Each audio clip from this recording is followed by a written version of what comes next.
Bonjour à tous et bienvenue sur Matforge Moteur. Alors aujourd'hui on va continuer sur la Manta, on a un travail de dingue à faire en finition. Eh oui, parce que là, on n'avait pas encore mis les ailes avant, les ailes arrière. Enfin, il y a encore un max de boulot, vous allez voir. Et au final, on a passé un temps monstrueux à faire du ponçage et du masticage. Alors, le mastic, je le prends chez BVD Peinture, comme je vous le dis. C'est là où je prends tout ce qui est carrosserie. Je suis pas sponsorisé, mais j'adore ce site. Je commande tout là-bas. Et le prochain épisode, on verra la peinture complète. Pareil, la peinture, je commande les produits là-bas. Je peux commander des produits custom chez eux ou je peux les faire moi-même. Ça veut dire que par exemple ce gris, c'est un gris de Dodge Challenger, il me semble 2016, je leur ai demandé exactement ce gris-là et je leur ai dit que je le voulais un peu plus foncé. Ils m'ont dit qu'ils pouvaient faire un 5% de noir ou rajouter un peu de matière. Je leur ai dit je vais prendre la peinture standard et je ferai moi-même la modification pour que ça corresponde réellement à ce que je veux. Évidemment, quand on reçoit une photo et quand on a en vrai, ça n'a rien à voir. Les changements de couleur sont différents. Donc quand on commande une peinture, qu'on demande une certaine couleur customisée, que derrière on reçoit une photo, on a l'impression que ce soit la même couleur, mais selon l'appareil qui prend la photo, selon la lumière, selon l'écran récepteur, vous n'aurez pas la même teinte. Alors c'est pour ça que moi je préfère faire mes propres peintures, je préfère faire mes propres modifications pour avoir exactement ce que je veux.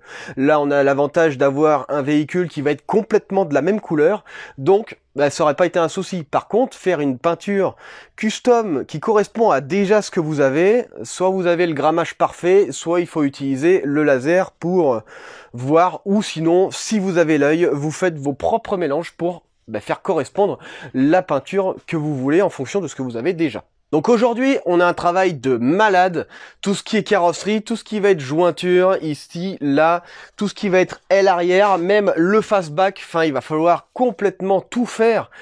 Et on verra pas tout dans cet épisode parce qu'il y en a encore plus à voir. Et dans le prochain épisode, on s'occupera de la peinture.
Alors, on n'est pas trop mal. Donc l'intérieur, bon bah tout est bon.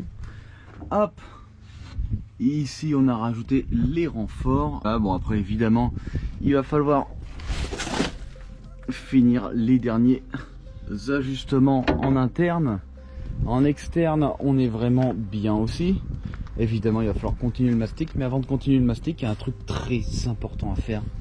Ça va être évidemment les contours d'aile. De quelle façon je vais les faire? On va voir. Autre chose, le moteur, il arrivera jusque là, jusqu'ici. Donc là, il va falloir complètement découper tout là, tout l'intérieur pour pouvoir faire passer le moteur en centrale avant. Ça, c'est vraiment cool. Moteur central avant, ça existe quasiment pas, c'est très rare les véhicules d'origine qui ont ça. Et du coup, c'est un petit plus pour notre voiture. Donc là, ce que je vais faire, c'est que je vais m'occuper des contours d'ailes. Alors au début, je voulais faire des ailes sur mesure, mais au final, celles en plastique que j'avais déjà sont vraiment bien. En plus de ça, ce qu'on va réaliser, hop, ça va faire un petit peu un côté moderne. On va élargir ici jusqu'à avant la portière. Ici, ça lui donnera un côté bien plus brutal et aussi bien plus moderne. Par exemple, à l'arrière, on va surtout voir de dos. De dos, ça lui donne un aspect bien plus brutal, bien plus fuselé. Je pense qu'on va partir sur ça parce que ça me plaît vraiment pas mal. Plutôt que de faire des ailes sur mesure, on va du coup modifier l'arrière des ailes. Et ce que je vais faire, c'est que je vais effacer les vis. On aura l'impression que ça fait partie complètement de toute la carrosserie.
Ok. Ici, on a une râpe.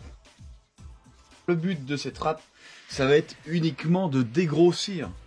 Parce que ici, si je commence à poncer, je vais user tous mes disques.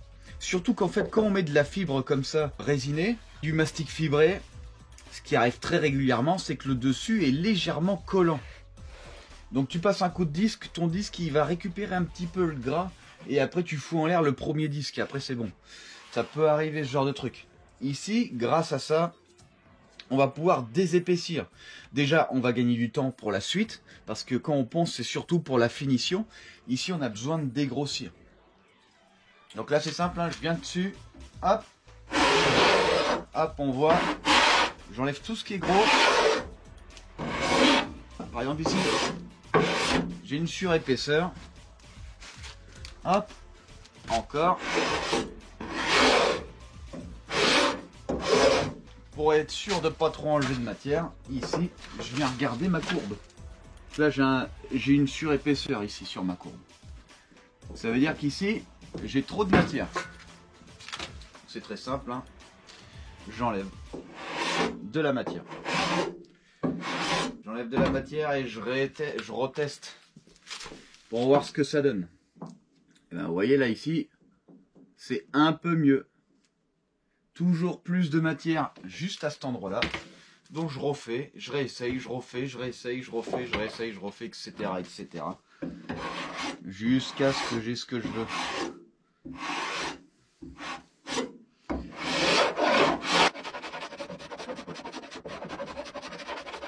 Encore un petit peu ici. Mais sinon on est vraiment pas trop mal équilibré. Donc là, je continue. Il faut, c'est que j'ai un plat sur tout le long. Mais que je puisse mettre ma règle. Une fois que j'ai du plat partout, et que ma règle passe parfaitement comme ici, là on n'est pas trop mal. Ici on est en manque de matière, un peu haut. Très légèrement, mais pas beaucoup. Hein. Donc ici une fois que j'ai du plat partout, et qu'en plus de ça ma courbe elle est bonne, et ben ça sera bon. Par contre si j'ai un trou, il faut remastiquer. Reprendre ça, refaire, repasser la règle, remastiquer, une infinité de fois. C'est pour ça que je perds énormément de matière. C'est pour ça qu'il me reste que qu'il me reste que 2 litres sur la voiture sur les 6 litres sur les 8 litres utilisés. Quand je parle de 8 litres, hein, évidemment, c'est que j'en fous énormément par la fenêtre.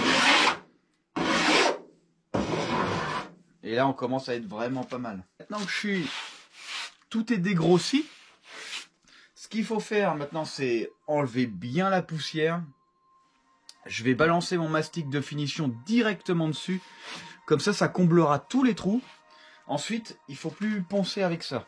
Après, il faut vraiment poncer avec l'orbital ou à la main. Quand on doit être précis, on dégrossit à l'orbital, donc à la ponceuse pneumatique.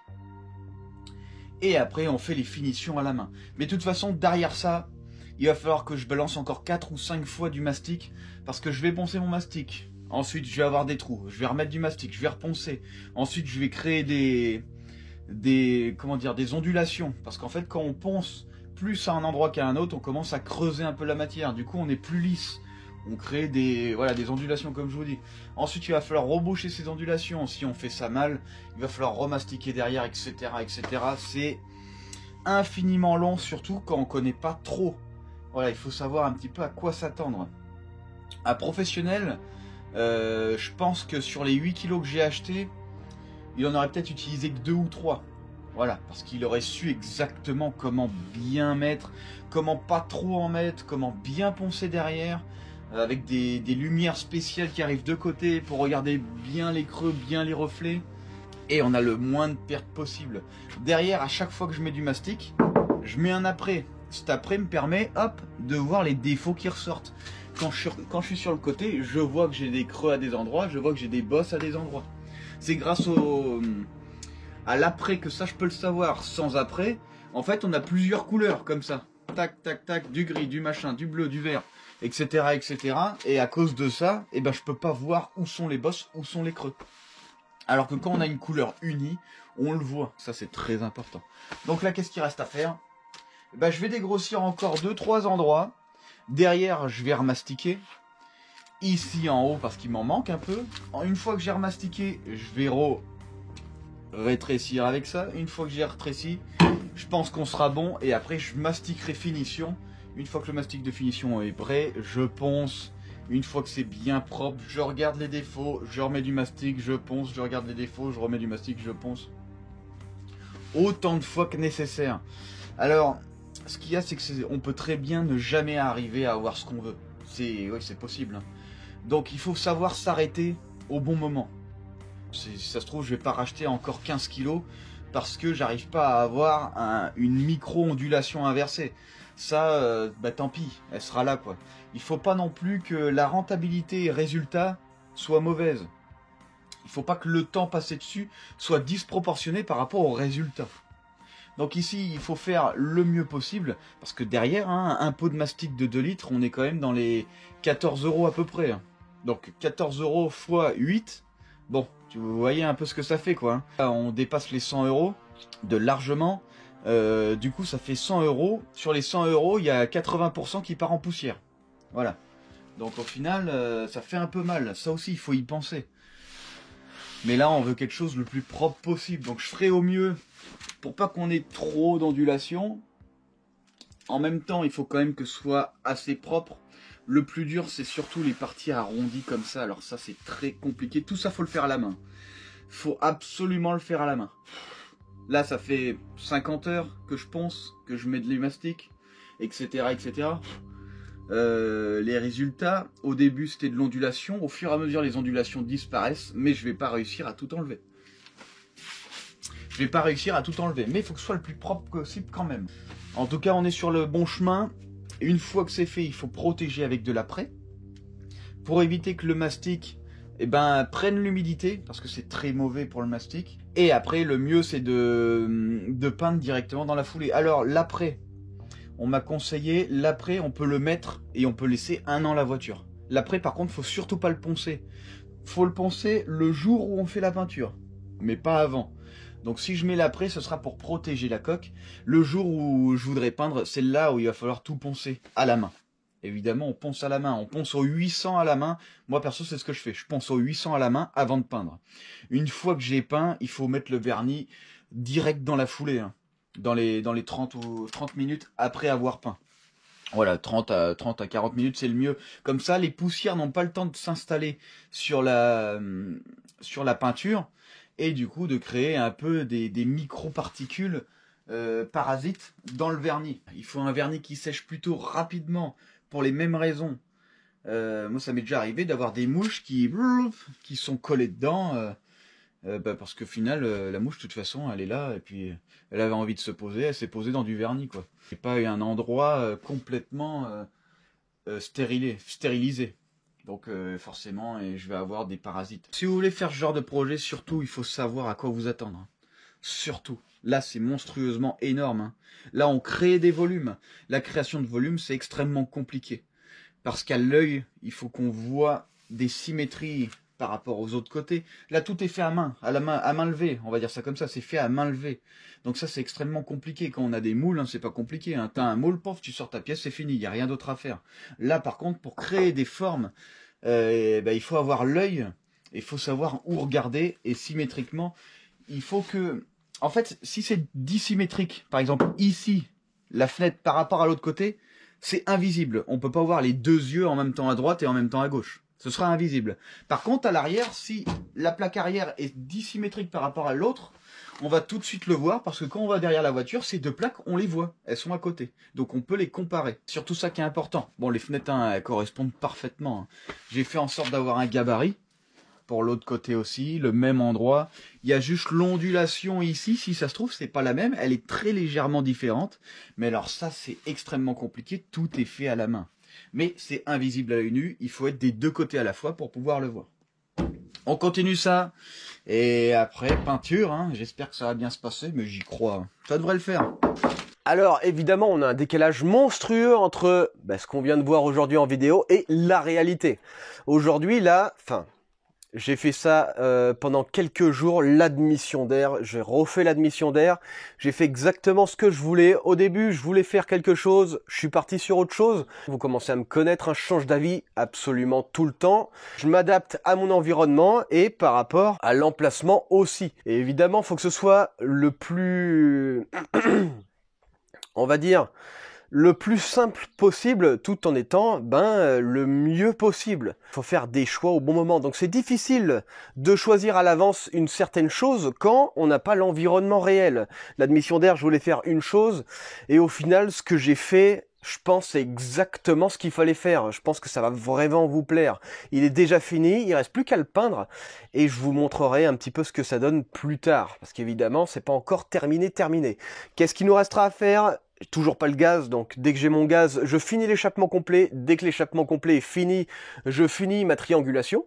Dès que ma triangulation est finie, la voiture est au sol parce qu'elle a plus besoin d'être en l'air. Et une fois qu'elle est au sol, on va pouvoir finir la boîte à air. Donc la boîte à air sera terminée, mais on va faire un peu plus. À l'avant, il va falloir faire quelque chose. On a la calandre, l'emplacement des phares. On a encore un tout petit peu de trucs. Il va falloir aussi faire la réadaptation. Le pare-brise, normalement, on ne devrait pas avoir de soucis. Mais les vitres latérales, vitres arrière, et vitres passagers et vitres conducteurs. Donc on a encore un peu de travail, on a aussi le tableau de bord et après on va avoir le circuit électrique et la gestion cartographique. Évidemment on va prendre une gestion cartographique compétition pour ce moteur parce que j'aime pas les cartographies d'origine, j'ai jamais aimé ça. Tous mes projets sont sur gestion cartographique compétition. J'aime pouvoir modifier à l'infini mes propres gestions cartographiques. J'aime pas avoir une carto d'origine. Donc je pense que ce sera pas mal. En tout cas, ça avance. J'espère pouvoir la sortir, mais très très bientôt, et surtout pouvoir vous la montrer. Alors vous serez peut-être pas tous au même endroit, ou vous pourrez peut-être pas tous venir, mais j'aimerais bien pouvoir la présenter d'ici peu, parce que ce projet, c'est vraiment un truc monstrueux. C'est vraiment le top du top. Franchement, je suis vraiment hyper content du résultat. La première fois que j'ai commencé, les premières modifications, je pensais pas que on arriverait ici là. Là franchement c'est vraiment monstrueux ce qu'on a. Là on a quelque chose, rien à dire. Je pense qu'elle va vous plaire en vrai.